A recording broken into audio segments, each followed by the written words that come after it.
नमस्कार। बांग्लादेश में तख्ता पलट के बाद देश में भी लिबरांडों ने एक माहौल बना रखा है। टीवी में बाइट देकर, सोशल मीडिया पर पोस्ट डालकर ऐसा माहौल बना रहे हैं कि भारत में भी वैसा ही कुछ हो जाएगा जैसा बांग्लादेश में हो चुका है। शुरुआत की फारूक अब्दुल्ला ने, फिर संजय जो कि उद्धव के मुख्य हैं बंटाढार करने वाले, तो उसके बाद संजय, और उसके बाद आ गए रही सही कसर पूरी करने के लिए सलमान खुर्शीद और मध्य प्रदेश के सज्जन सिंह वर्मा। इन लोगों का ये कहना है, बाकी लोग दबी जुबान से कह रहे हैं, लेकिन धीरे धीरे छुटभइये या चुके चुकाए नेता लाइमलाइट में आने के लिए ऐसे बयान दे रहे हैं कि भारत में भी तख्तापलट जनता कर देगी। तो एक बात कान खोल कर सुन लो, ये मंशा 4 जून के लिए भी पाली थी। स्वाभाविक है, हुड़दंग होता, बहुत देश का नुकसान होता, लेकिन एक बात तय थी कि ये जितने भी सांप हैं आस्तीन के और हरे सांप, सबके फन कुचल दिए जाते। ये ध्यान रखो, ठीक है। सांप जो है बहुत लोगों को डस लेता है, विशेषकर ऐसे मौसम में बहुत लोगों की मृत्यु हो जाती है, लेकिन ध्यान रखो सांप ज़्यादा कुछ ले जाते हैं। ये अगर सोच लो कि सांप आदमियों को मार डालेंगे, तो ये नहीं है, सांपों के फन कुचल दिए जाएंगे। जहाँ तक पाकिस्तान और बांग्लादेश की, कांग्रेस की कृपा से तुम लोगों का गजवाए हिंद का ख्वाब तुम्हें लगा था पूरा हो जाएगा। वहाँ जो हिंदू छोड़ दिए गए, उनने कौन सा गुनाह किया जाए। ये जवाहरलाल नेहरू जो भारत रत्न खुद लिए थे, और वो महात्मा गांधी से पूछा जाए कि उन हिंदुओं ने कौन सा गुनाह किया था जिनको पाकिस्तान में और बांग्लादेश में आपने छोड़ दिया था मरने के लिए, लूटे पिटे मरे। तो वो वहाँ पर उनकी स्थिति मनुष्यों जैसी नहीं है। उन हिंदुओं पर अत्याचार करके तुम्हारे मंसूबे इतने बढ़ गए हैं कि तुम भारत में भी वैसा करने की सोच रहे हो। हाँ, कुछ हिंदू नामधारी जो सत्ता सुख ले रहे हैं, जिन्होंने भारत को लूट के बाहर पैसा भेज दिया है, उन्हें तो मालूम है कि देश में आग लगा के वो फुर्र से बाहर उड़ जाएंगे और उनके कार्यकर्ता अमचे चमचे यहाँ पिटेंगे।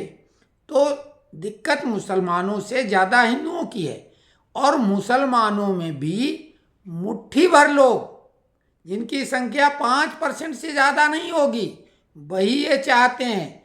क्योंकि जो मेहनत कश लोग हैं, चाहे वो हिंदू हों या मुसलमान हों, वो अपना मेहनत मजदूरी करके शाम को खाना खा के चैन की नींद सोते हैं बिना किसी डर और भय के।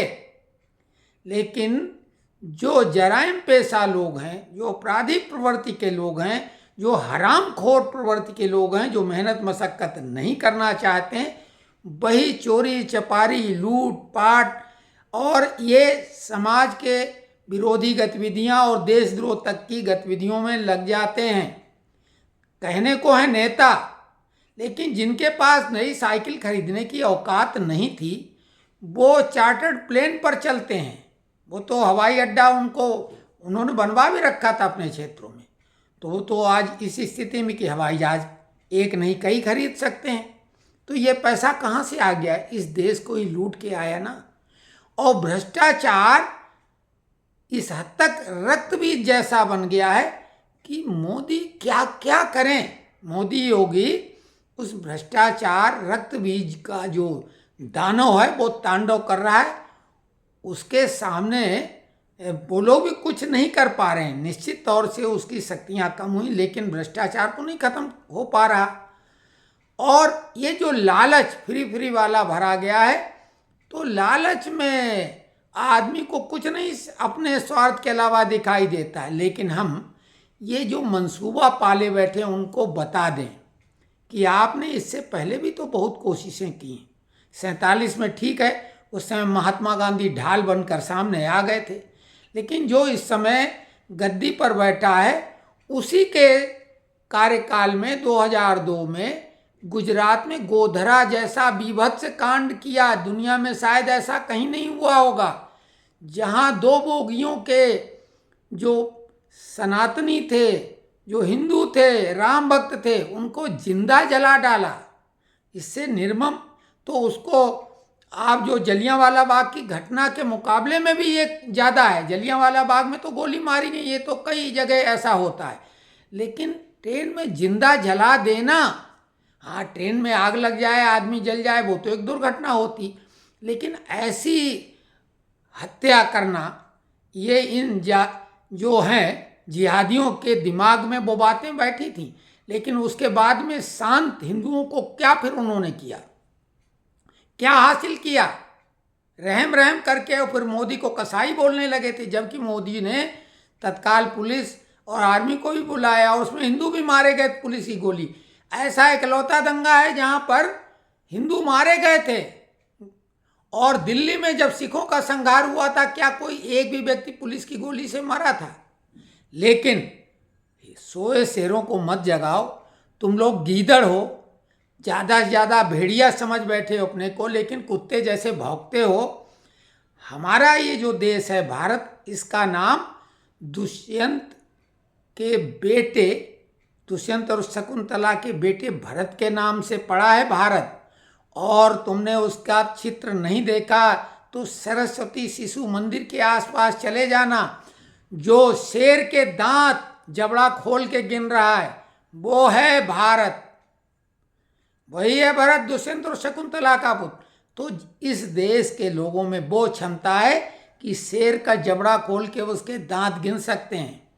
अकारण हिंसा करना पसंद नहीं करते हैं, लेकिन तुमने शाहीन बाग के बाद फिर से पूरी व्यवस्था करी थी दिल्ली में दंगा करने की, और कर भी दिया। हिंदू तो कोई तैयारी में नहीं थे, तुमने तो खूब तैयारी करके किया। परिणाम क्या हुआ?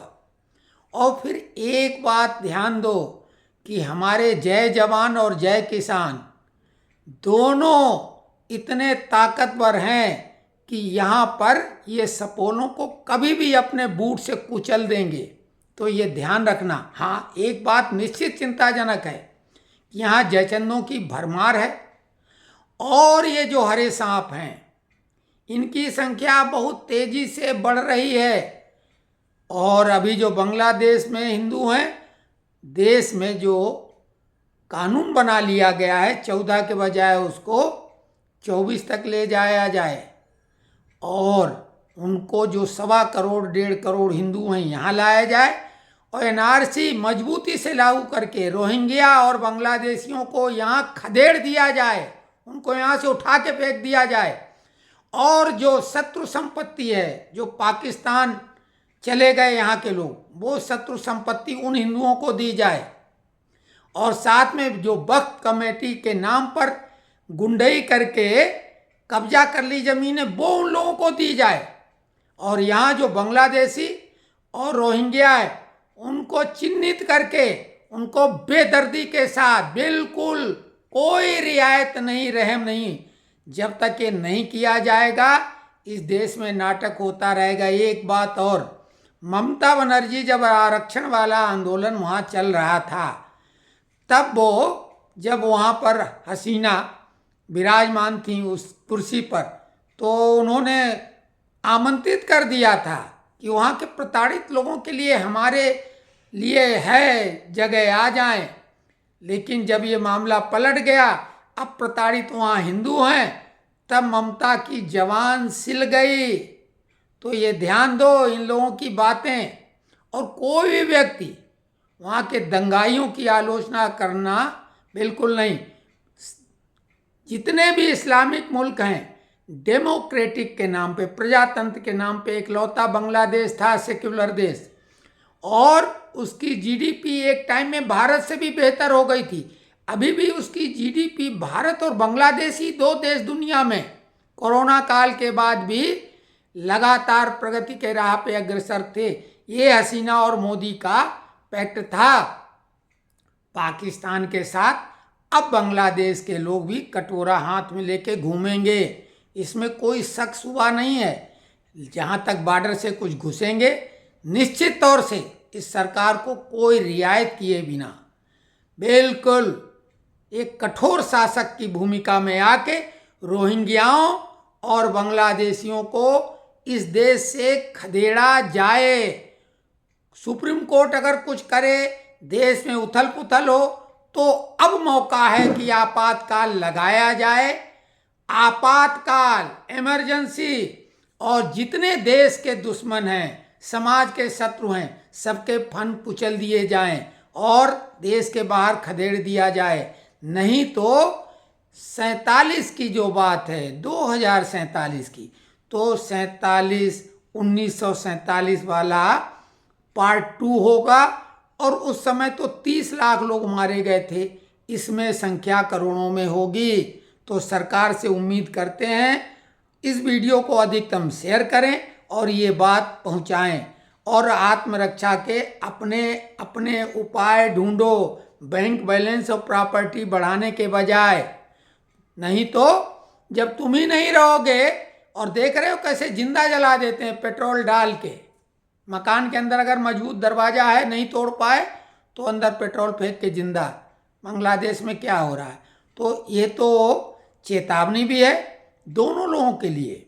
यहाँ इस देश के जो राष्ट्रवादी हैं उनको भी कि आत्मरक्षा के उपाय करें, सरकार पे दबाव बनाया जाए कि इस देश के अंदर ही रह के देश के प्रति विष वमन करने वाले, यहाँ का अमंगल चाहने वाले, यहाँ तख्ता पलट करने की मंशा पाले हुए, चाहे वो किसी भी धर्म जाति का हो, उसकी जगह या तो 72 हूरों के लिए रवानगी हो और नहीं तो जेल में ठूंसा जाए। इन्हें जहरीले नागों को, इनको समाज में जगह नहीं है।